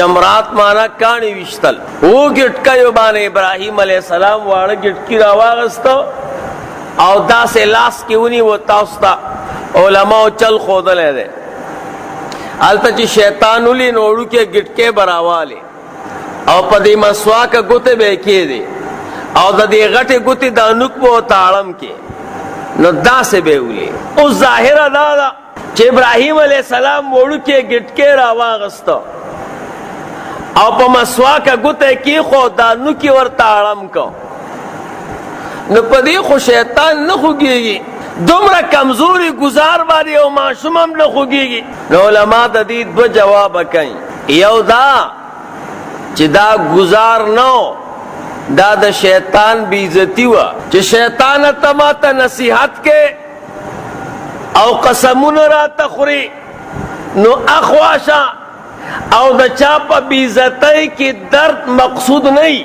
دا چاپا بیزتی کی درد مقصود نہیں زمانگا استاسو پالاخو کی جو سوک چاہتا تکانی ورتو کی اساڑے خپشی کے خپنشی دا بل ورتویے دا اللہ بندہ پا تکانو خود تو خوب نشوے اگوی دا خوگی دلو خبرنا دا بیزتی زما اکڑا نو ابراہیم علیہ السلام دا شیطان بیزتی کول غختل چی اخواشا تا دم رسپک و بیکارے چی ستا دا وحلو دا پارا زغٹ سیز نرالم معمولی سیز رالم اخوا کیگا یو خاشے یو بیکار سیزی لپا بیزتی کی درد مقصود نہیں پا بیزتی کی داغ بیزتی مقصودی او دی سر بیزتی راتلا اکثر خلق دا سیاسی خلق چی دی دبل کس فٹور والی یا سے کمیس راوالی وغیتا اور وانچے ناغتا خود درد نہ رسیگی لیکن اغی کی اغا درد مقصود نہیں پاغی کی بیزتی مقصودی مانا شیطان کرشا اخواشا او باز علماء وائی چه دا گزار دا ابراہیم علیہ السلامو دا نیکانو خلقو دا اولیاء دا بزرگانو دا انبیاء گزار دا دا اللہ گزاری دا دا اللہ گزاری غزوہ بدر کے نبی علیہ السلام یو کافر بانی گزارو کا او غدا سے معمولی اکرے دا او دمر چغی جوڑ کڑی دا بدر پا میدان کے طولو کافرانو ورطوی تو خوب پہلوانے دا مکی مکرمی سرداری دمر مضبوط بدن دے دے او استادی چغو فریاد تا گورا او خوکشوی امنے اگا ورطوی تاسو زما زخم تا گورائیں زویشتن کی تا گورا ما بانی گزار خاتم النبیین کرے دے او ما تے مکہ مکرمہ کی یورز ویلیو ما ورطوید اللہ پیغمبر وجنم بدے درا طویلیو تما نشے وجلے زبد وجنم وی گزار تاسو گزار تا گورا یوزو وشتن کی تا گورم پا خدای قسم زما دا وڑو کے زخم دا سے درد کئی چی دا دی دلا سزا حلاکی دلو والا ہے نو ٹک دا گزار وڑو کیوں لیکن وشتن کے ابراہیم علیہ السلام وما رمیت اذ رمیت ولیکن اللہ رما اللہ فرمائی تا وشتل نو کڑی کم وقت کی چی تا وشتل اکڑو دا وشتل دا اللہ وشتل کڑی دی نبی صلی اللہ علیہ وسلم تا مکہ مکرمہ کی مشورہ شیئے چی رسول اللہ مبارک با شہید کو نبی صلی اللہ علیہ وسلم سار وقتی دا کور مبارک نہ روزی او کافران ورطا گیٹ خلق والار دی نبی علیہ السلام شگر آواغستا وجعلنا من بین ایدیہم صدا ومن خلفہم صدا فاغشیناہم فہم لا یبصرون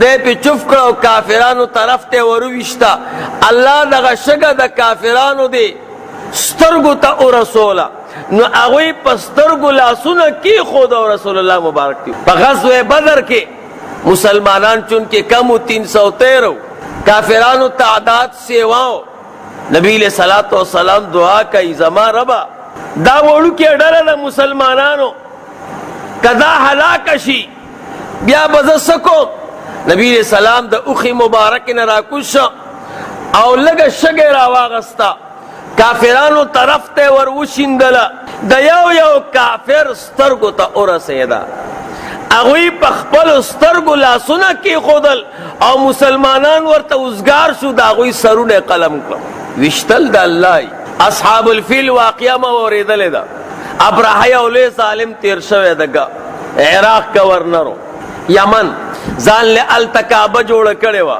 او راغې په کعبه مبارکه باندې حمله وکړه.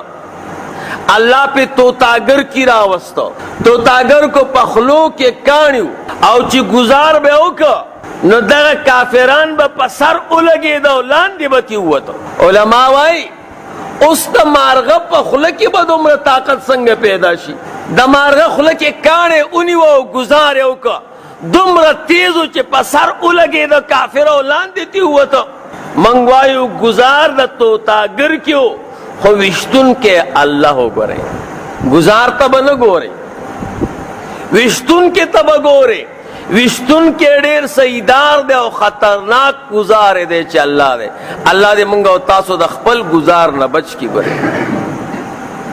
افلاطون چو دادا موسیٰ علیہ السلام زمانہ کے تیر شاہ موسیٰ علیہ السلام تے عورت وائی موسیٰ علیہ السلام تا دا اللہ پیغمبر ہیں وَإِسْتَانَ مَخْ کے ما دڑیرو مسلمانانو نا تپوسو نا کڑی دی خوچا جواب نا دے رہا کڑے نوی اگا تپوستانا کوما کہ جواب دیو کہ موسیٰ علیہ السلام مرتبے وایا ویدانا تاو آیا چوشتن کے اللہ ہی گزار اللہ کئی او کم وصلہ چوی کم گزار چوی کم پن چوی اگا دا اللہ عذابو نہیں کہ سوک اولی اگا عاجز و کمزور انسان دے وشتن کے اللہ دے او ہدف انسان دے دا سے وشتن کی نبا انسان سنگ بچ کی گی کہ اللہ دربانی گزار کئی نو دا اللہ نا خود اخلاصے دلو زی نشتے نو دا اللہ دا گزار نبا سنگ اخلاصے گی. موسیٰ علیہ السلام مرتبہ فرمائل کہ وشتن کے سمرم تیزوی او ہدف خوشتیشی او چا بانی گزار کئی او دے وی زبت شم نو دا دی طریقہ دانا چی دا چا بانی گزار کئی دا برا پاسی او وشتن کے پخوا کے بودری گی گزار نبا بچ سمرم تیز سیدار وشتن کے دے خوچی پچا گزار کئی او اگر آگئے دا وشتن کے سر خواتا ادری دو بے نشی وشتے. اللہ وی ففروا الاللہ زما دا گزار نزان خلاصول غواړی نو ما ترو تختی ما نبا تختی نا. بہرحال ابراہیم علیہ السلام گزارو کا ٹک دا گزار کمزور ہے لیکن گزار کمزور ہے وشتن کے قویو شیطان چے اولگی دنو زری زری شو وہ گزارے پکڑی پا پیلزے کے بے وہ گزارہ دیم مقام کے بیا وہ گزارہ دریم مقام کے نو اگا پیلتا دغه دریو واړو شیطانانو دغه دریو واړو گزارونو زیبانه اصلتا جمرات تی ولتا سلی دی شیطانان منگو تاسو و توایو ندلتا شیطان نشتے اسو خدا دا ابراہیم علیہ السلام دا اغوشتلو یاد تازہ کول دی. ابراہیم علیہ السلام پا شیطان گزار کرو تا چی اغزیت رو رسیگی نو گزار باو کے شیطان تا داخے چی زگوری دا ابراہیم علیہ السلام بچے دا ابراہیم علیہ السلام پا ملت روانم ابراہیم علیہ السلام ستا خبر ندا منلی زم ستا خبر نمانم و منگا تاسو لے پوخ قسم پوڑلے پاکستان تا برازی کا نبرازی پای رپورٹ با کوزیگی که نبا کوزیگی نظمانگ اکثر ملگری چی حج تلال شی شیطان خو خک لکولی پا وشتلیم دا گل وشتلی چی خفکیگا ما دا گل گزار دے دوستانه ما نپرید دلتا چی راشی نبیا ورانے کئی اللہ دے زمانگا استاسو صحیح حج نصیب کی خپل رضا دی اللہ پاک را لراگی. بہرحال ابراہیم علیہ السلام شیطان بانی گزارون اوکڑا یا اسماعیل علیہ السلام شیطان بانی گزارون اوکڑا او بیا مینا تورسی اللہ دی منگا تاسو ورطا بار بار بوزی چکل دے شیطانانو نوزائی دی خواہ یو جماعت تیغیتا مسجد خیف ہوئی دا مسجد خیف شانتا دا غر دے دا سی یو ناو غندے دے اگا ناو سر علتا استاس یو صلح لگے دلے منارے شکل کی دا قضے کی ابراہیم علیہ السلام اسماعیل علیہ السلام ذبح کاؤ نہ خیشتے نہ ابراہیم علیہ السلام الگے دو اسماعیل علیہ السلام اتڑ پہلا سنے ورطا اتڑ او پخی طرف سملو مسلم دا چسو قربانی کئی ساروے حلالائی نو اول بے تڑی او بیا بے پخی طرف سملائی دا د ابراهیم علیہ السلام سنت تی چې سیم لو پخی طرف اسماعیل علیہ السلام ورته فرمایل نا پلار ملکی بوي چې اسماعیل علیہ السلام د الله حکم نه مني. ګور پلار ورته خپې او لاسونه تړلې دي د خوخه نه ده چې د الله د حکم د پاره قرباني شي. وې سو کم وې کولومه کا زلا سو خپنه خوځو دا ډېرې ګرانې خبرې دي. ګوره لاسونه خپې ورته کولاو کړې. بیا ابراهیم علیہ السلام چاړه راواغستا او د اسماعیل علیہ السلام په مړی راکاږي نو کار نه کوي. اسماعیل علیہ السلام ورته فرمایل پلاره بچی ډېر زیات خوږ وي او پلار ته ګرانې ته چې ما ته ګورې نو ستا زړه را باندې نه کېږي. نو دې چړې ته صحیح زور نه ورکې نو خپل سترګې وتړه چې زما بدن ستا د نظر نه اخوا شي. نو هغه سترګې وتړلې نو بیا هم چړې کار نه کوم. نو بیا ورته اسماعیل علیہ السلام وایي الله به خفه شي او د الله په حکم کې خو موږ ډېر رستوالی راوسته. ما پړ مخې سملوه چې دا مخ مې په ځمکه پروزي او د شا طرف نه مې حلال کا. شا طرف نه اسماعیل علیہ السلام حلالو نه حلالېده. ابراهیم علیہ السلام چړې ته غصه شو وی غورځول. چاړه ورته الله گویا نه کړه چې عجبه ده نن زه د خلیل او د جلیل د حکم په منځ کې ګیرم. خلیل راته وایي پرې کول کوه او جلیل راته وایي مه پرې کوه. ابراهیم علیہ السلام مه خفه کېږه زه د جلیل حکم منم د خلیل نشم منلی. ما ته الله وایي مه پرې کوه او دې کې چړې کار شروع که د جنت نه ګډ راغی. چړې کار شروع که ابراهیم علیہ السلام ډېر خوشحاله شو چې بچی مې حلال که چې وې که تاغه ګړو. نبی علیہ الصلاۃ والسلام حضرت جبریل علیہ السلام ته یو ورځ فرمایي ورته وی جبریل دا راته ووایه چې چېرته ستړی شوی یې. هغه ورته وی قربان زه نه ستړی کېږم الله راله دومره طاقت راکړی خو دریو مقاماتو کې ډېر ستړی شوی یم. دې وزرو مې داسې بسر کې کړي وایي کم مقامات. یو مقام هغه چې ابراهیم علیہ السلام نمرود اولګېد او ابراهیم علیہ السلام یې اور ته ګزاراو.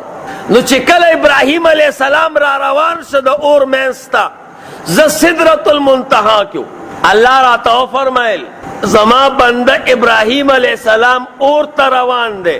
شا به منډه کا چې ابراهیم علیہ السلام لازمکې ته نه رسېدلی اور ته نه رسېدلی نو تی غېږ کې ونیسه. نه دا خو دومره ټیم نه چې ابراهیم علیہ السلام را روان شو زبرو نو دومره تیز رالم چې زما دې وزرو داسې بسر کې کول او ستړی شم. خو چې رو رسېدم نو ابراهیم علیہ السلام لا لاندې رسېدلی نو ما غېږ کې ونیوه بیا مې کېنم. دویم نمبر مقام حضرت یوسف علیہ السلام چې کله رونو کوی ته گزاراو. حضرت یوسف علیہ السلام چې کله رونو کوی ته گزاراو نو چې کله رسی اشلوله او یوسف علیہ السلام لاندې روان شه شپېته گزه ګویو زه سدرة المنتهی کیو. الله راته وفرمایل ادرک عبدی زما بنده لاندې کا او ګیرې کا چې لازمکې ته نه رسېدلی چې ته ورته ولاړې. جبریل علیہ السلام فرمایي زبرنه لاندې رالم یوسف علیہ السلام لازمکې ته نه رسېدلی. الله راته وفرمایل لاندې یو کاڼی دی په هغې کېنوه چې ما وکته لاندې دوه کاڼي وو. واپس لاړم الله نه مې تپوس وکړه په کم کاڼي کېنوم. الله راته د کاڼي تعین وکړو واپس راغلم خو بیا هم یوسف علیہ السلام رسېدلی نو. دومره تیزۍ کې لاړم او رالم چې یوسف علیہ السلام شپېته گزه فاصله کې لاندې نه و رسېدلی. ما ورته لاسونه ونیو او په کاڼي مې کېنم. نو دلته ډېر ستړی شوی. دریم نمبر ابراهیم علیہ السلام چې کله اسماعیل علیہ السلام حلالو کله یې چاړه پراخ کو چړې کار شروع کو زه سدرة المنتهی کیو. الله راته وفرمایل فوراً جنت ته لاړ شه د جنت نه ګډ راوله او اسماعیل علیہ السلام د ابراهیم علیہ السلام د مخې نه اخوا کا او د هغې په ځای ګډ سملوه. اغا چاڑ راخکا حرکت کاو زبرو جنت تلارم گڑ میں راوستا اسماعیل علیہ السلام میں اخوا کا گڑ میں سملو لا اغا دوبارہ راخکلے نوا چما ورطا گڑ را رسول نو دمرا تیزی کے لارم دمرا تیزی کے چه زما وزرو دا سی بسر کی اکڑا دی دریو مقاماتو کستڑے شو ابراہیم علیہ السلام دیر خوشحال شو چما خپل بچے اسماعیل علیہ السلام دا اللہ دا پارا زبحک چسترگی کلاو کرے گڑو اسماعیل علیہ السلام اخوا والاڑو ام دیر زیاد خفاو چیز قربانی کے ولی پیش نشم ابراہیم علیہ السلام ام خفاو ولی زما قربانی اللہ قبول نکڑا جبریل علیہ السلام راغ آواز ورتاوکا وَنَادَيْنَاهُ أَنْ يَا إِبْرَاهِيمُ قَدْ صَدَّقْتَ الرُّؤْيَا اے ابراہیم علیہ السلام یقیناً تا دا خوب صحیح تصدیقو کا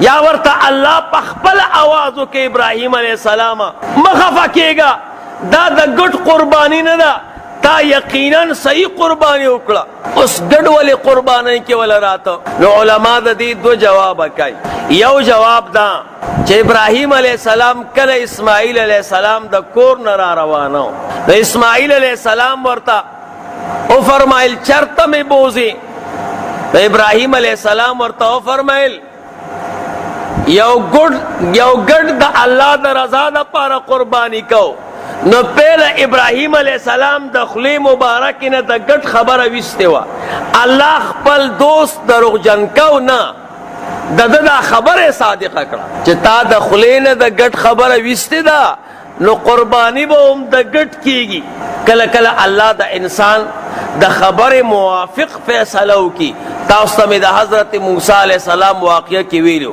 خپلو خبرو سر با احتیاط کوئی اللہ پاک کل کل فیصلہ دا انسان پا خبرو کئی فرعون ویلو چه دا سوک دے دا خو زما دشمن خکاری آسی بی بی ورطوی نا دا زما دستا دسترگو یخوالے دے فرعون ورطوی ستا دسترگو یخوالے دے خو زما نا نو علماء وی فرعون وی زما دسترگو یخوالے نا دے اللہ فیصلہ پا دے اکڑا منگو تاسو بے سوچو بے فکر لگیایو خلیل چه سر آزی بس اغوایو احتیاط بکوائی کلا کلا اللہ پاک فیصلہ دا انسان پا خبر ہوگی نو ابراہیم علیہ السلام دا خلی مبارکنا خبر دا گڑ ویستے وا نو اللہ خپل خلیل دا رغجن نکا ورطوی ٹک تا بس گڑے والا راوستا دویم جواب علماء دا کائیں چه دا فیصلہ اللہ پیل نکڑے وا دا اغا گڑو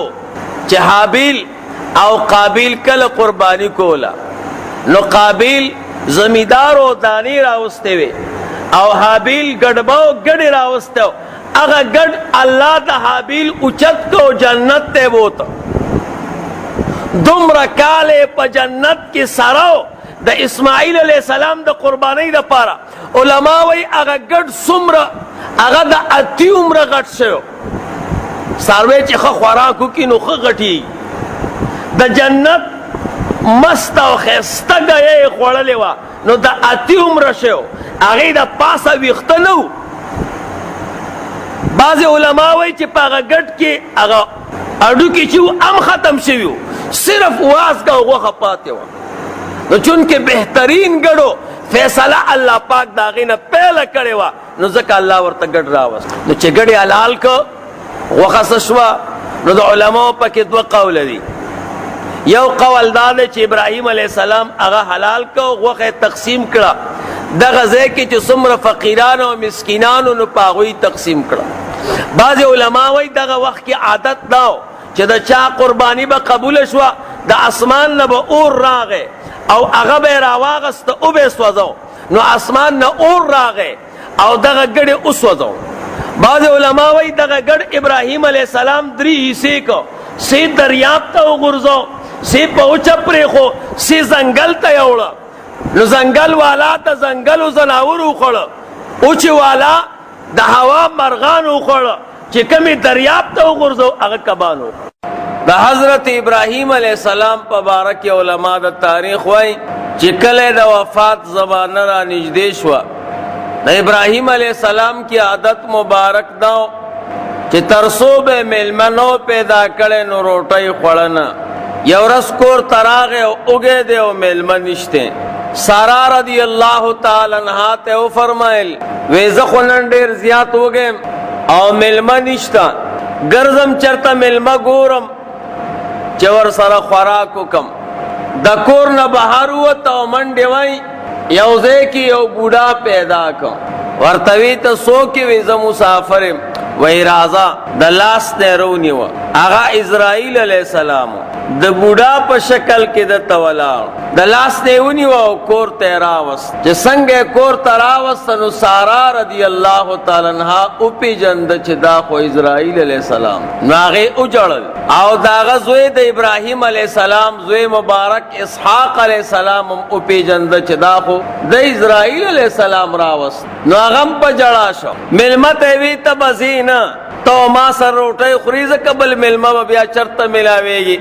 ابراهیم علیہ السلام د صدکار د پاره بهر وته چراغ نو ملمنو. نو خپل بیبي تم غصه شو، اسحاق علیہ السلام تم غصه شو. وی تاسو د ملما مخ کی جړل نو زما ملما ما نه خفق. زب اوس بل ملما چرته ګورم بار ډیر زیات وګرځیدو پیدا نه کو. اچ کم کمره کې به عبادت کو نو هغه تراغه چې وی کته پکې ناستو. ورته وی ملما دا خو زما د عبادت زید او دا بالکل کور کې دن نه ده. دا زما کور ته به تاسو څنګه راغله؟ هغه ورتاوی خفقیګه ما زه تاسو نه کو. زه اسرائیل علیہ السلام ملک الموت يم. هغه ملائکه ما چې انسانانو نه روحونه علي. ابراهیم علیہ السلام ورته فرمایل دا خو زنه منم. هغه ورتاوی دا به معنی وی خچ ملک الموت نو تا کې څه علامه ده؟ اسرائیل علیہ السلام ورته ته اخوا وګوره. نو چې اخوا وکته وی اوس دی خو بیا وګوره. چې وی کته نو اسرائیل علیہ السلام په هغه شکل کې ځان جوړ کړو چې د نیکانو او د مؤمنانو نه روحونه علی خيستا مخې داسې پړکارې کو. ورته وی بیا خوا وګوره. نو چې بیا یو کته او مخې راواړو نو ځان نه هغه شکل جوړ کړو چې کم شکل کې د کافرانو نه روحونه علي. بد شکل او خطرناک. ابراهیم علیہ السلام بیهوش شو. بیهوش کې راغی نو بیا د بوډا په شکل کې ځان جوړ کړ. نو بیا بوله کله کله راته دې کې بیا سارا رضی الله تعالی عنها وفات شو. د ابراهیم علیہ السلام د وفات نه پهلا عمر مبارک یو 120 کالو کې وفات شو. کله د ابراهیم علیہ السلام ټیم پوره شي بیا خو با دغه ملک الموت راتو د سره دوستانه شو. نو یو ورځ ول راغی و ابراهیم علیہ السلام استا ټیم پوره ده. او بعض علما وای په کوم ورځ چې تی روح اغستنو بیا کور کې ملمنو او د ډیر زیات اوګیو نو د ملما پیدا کېدلو د پاره وته بهر. نو لری زه کې یو بوډا پیدا کا. ورته وی ته څوک کې زه مسافر یم. وای راځه اوګه ما سورہ دیو شو چې خوراک مې نه کړه. د لاس نه رونی او کور ته راوست. انګوري ورته کې خودل. دا کم ملمه چې راوسته او نه دا ډیر بوډا. نور اسرائیل علیہ السلام خو شکل د بوډا. دمه د انګور دانه را واغستا او خلک به واچول. نو د انګور دا سرمن او دا وبو به پدې ګیر را روانه. انتهایی کمزور ابراهیم علیہ السلام چې د دې بوډا خوراک کولی د چې خن ده خ خوراک نه کوي. نو ډیر تعجب یو کا. ورتوی کاکا جستا څومره عمر ده؟ ورتوی زما عمر 200 کال ده. دغه وخت کې د ابراهیم علیہ السلام عمرم 200 کال. یہ ورتوی زما عمر 175 کال ده. 115 کال. او دغه وخت کې د ابراهیم علیہ السلام عمر مبارکم 115 کال. دومره عمر ورته خود چې څومره د ابراهیم علیہ السلام دی. یا الله زمو د عمر خو یو شه ده. د چې خوراک کوي نو خ خوراک نه کوي او په ما خنه لګي. خود قرنګ حال به زمام وی. و یا الله بس نور ما ته ملک الموت را ول چې ما نه روح وای. دعا وکړه ابو دا ورتوی ز ملک الموت ما. الله دې دعا قبول کړو. ټیم دې پورا ده. خدا را ته وایا چې کم حالت کې ستا دا خوخیږي چې ستا روح دلار شي. ابراهیم علیہ السلام ورته فرمایل چې زه په سجده پروت یم، نو مال دا ډېره مزه راکړه. ورته وی په منځو درېږه چې په سجده باندې شنو د ابراهیم علیہ السلام روح مبارک هغه ملایکې واغست او ابراهیم علیہ السلام وفات شو. نو څوک کوئی عمر مبارک 200 کال دی او څوک کوئی عمر مبارک 115 کال دی. نو ابراهیم علیہ السلام د وفات واقعا داوا او د مقابل کې دشمن کافر نمرود، نو داغه مرګ ډیر خطرناکو. زمکه کې قحط راغلو، دانه معنی نه کېدی ځکه چې کوم خسته زمکه او د فصل قابل او هغه نمرود نیولې و. ټول دنیا باندې بادشاہي و. دغه کال باندې چې څومره دانې کړي وي هغه ټول نمرود قبضه کړي او بهر یو بورډ لګولو چې څوک مال راځي او مان دانې غواړي پهله به ما ته سجده کوي، ما ته به خدای وایي نو بعد کې به ولې زه دانې ورکوم. نو هر کس به راته او سجده به ورته لګوله او تپوس به یې کوه ستا رب څوک دی؟ نو هغه به ورته وي العیاذ بالله ته زما رب یې. نو هغه له به یې دانې ورکړي. نو دا قحط په خلکو کې ابراهیم علیہ السلام هم راغی. ابراهیم علیہ السلام چې دی ورته رورسېده او دا بورډ یې وکته او نظام ودرېده. نمرود ابراهیم علیہ السلام ولید او وی پیژنده چې دا خو ابراهیم علیہ السلام. نو نمرود ورته وی یا ابراهیم زه څوک یم؟ وی انت عبد من عبید الله، ته د الله د بندګانو نه یو بندې، تم یو خالق او مالک لري او موږ هم لرو. ورته وی زه ستا رب یم. وینا ته زما رب نه وی ستا رب زمانه بغیر بل څوک شته؟ ویاو. وی څوک دی؟ وی هغه ذات ته چې ژوندي کول او مړه کول کوي. ورته وی چې څوک ژوندي کول او مړه کول کوي هغه ستا رب دی. ویاو. وی خو زه یم. وی زه ژوندي کول او مړه کول کوم. وی ته څنګه ژوندي کول او مړه کول کوې؟ وی ګوره ورته اوس یو سړی جیل کې اچولی او د پانسۍ حکم پې شوی. وی ګوره دا پانسي ګاټ کې پروت دی او دا به مړ کېږي. ورته وی هلکه روزه ځه. وی مړو ژوندی مې که او په لاره کې یو سړی روان و بې ګناه او هغه یې رونی او پانسي که. وی ګوره دا ژوندی و، وی دا مې مړ که. ابراهیم علیہ السلام وی دا خو لوی ځناور دی، دا خواړو سره نه ژوند او نه مرګ پېژني. وی راشه بل دلیل ورته ووایه. ورته وی دویم دلیل واوره. ان الله یاتی بالشمس من المشرق فأت بها من المغرب. زما داسې رب دی چې روزانه نور د مشرق نه مغرب ته بوزي، که ته یقینا ربي تی واپس که د مغرب نه مشرق ته. مناظرې په قانون کې سړی به یو دلیل چې ووایي دویم دلیل به نه وایي. انتقال د یو دلیل نه بل دلیل ته د مناظرې په میدان کې غلط دی. لیکن ابراهیم علیہ السلام انتقالو کو التا مقابل قمقلو هغه په دلیل پیدنه. هغه وی راشه داسې سیز ورته ووایه، داسې دلیل ورته ووایه چې د دماغ والی او دې سره خو چل نه کېده. نو قرآن کریم کې الله فرمایي فبهت الذی کفر، چا چې کفر کړی و حیران شو، جواب نه ورته. نو نمرود ورته وی دا د دلایلو خبرې نه دي، وی دا د څه شي خبرې دي؟ وی زه به ستا رب سره ګورم او ستا رب به وجنم العیاذ بالله، جګړه ورسره کوم. او وزیر یې راوغوښته او عمله یې راوغوښته. وی یو زبردسته بنګله جوړه کړئ، یو فرسخ یې پلنه جوړه کړه او 2 فرسخ یې اسمان طرف ته اوچته کړه او آخري د بنگلې آخري کمره کې بره په چت کېناستې او ماهران یې راوغوښته او یو صندوق یې جوړ کړه. هغه صندوق ته یو کړکۍ لاندې کړه، یوه کړکۍ وله بره کړه او هغې له یې ورونه جوړ کړه او تالې بندې کړه او 4 کلک مضبوط بازونه پیدا کړه او هغې له یې تربیت ورکړه، اموخته یې کړه. د ښکاریان چې پې ښکار کوي نو دوی وله بیا خپل تربیت ورکوي. تربیت یې وله ورکړه مضبوط شاهینان نصر ورته عربی کې وایي. هغې له یې تربیت ورکړه او بیا یې اوږي کړه او داسې چلو کړه چې دا 4 بازونه د هغې په خپو په منځ کې چې دی نو لرګي وتړل او دغه صندوق دی د هغه بازونو خپو هغه لرګو پورې وتړل او بیا دې له 4 چوکې راواغستې، امساګانې په هغې کې غوښه ورکړه. نو دی د دې صندوق سر ته د دې باز مخې ته ودروله. هغه بازان خو ډېر زیات اوږي نو هغه والوته، هغه غوښې پسې به یې زور کوم نو هغې ته خو ورسېدی نه شو. نو نمرود هم دې صندوق کې کېناست او یو ځان سره وزیر کېنو او جاز یې جوړ کا دومره هوښیار و خو چې اسلام چا سره نه وي نو که ناکام او والوتو دا دواړه او ځان سره یوه لینده واغسته او درې غشي وایي په دې دریو غشو به د ابراهیم علیه السلام خدای ولم العیاذ بالله مزل یې کو یو ټیم کې وزیر ته وی دا بره کړکۍ کولاو کا چې کولاو یې کړه اسمان شین ښکارېده وی دا بنده که دا لاندې کولاو کا چې لاندې کولاو کړه دومره اوچت راغلی و چې ځمکه داسې یو ټاپو غوندې ښکارېده ځمکه یو ټاپو غوندې ښکارېده بیا یې ورته وی بند کا بیا یې مزل کو ډېر مزل یې وکړه وایي بیا یې ورته وی کولاو کا چې کولاو کا نو بره تیاره وه لاندې چې کولاو کړه بیا تیاره وه ورته وی بند کا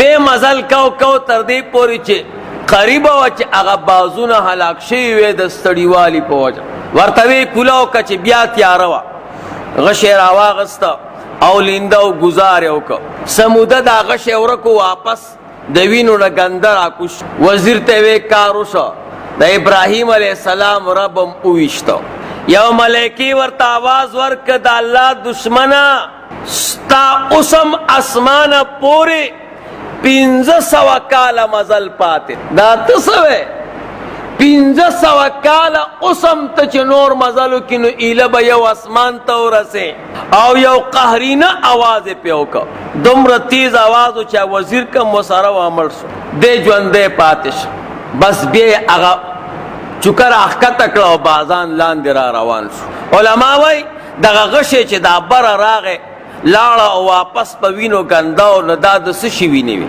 علما وایي دا د اسمان او د ځمکې په منځ کې یو دریاب دی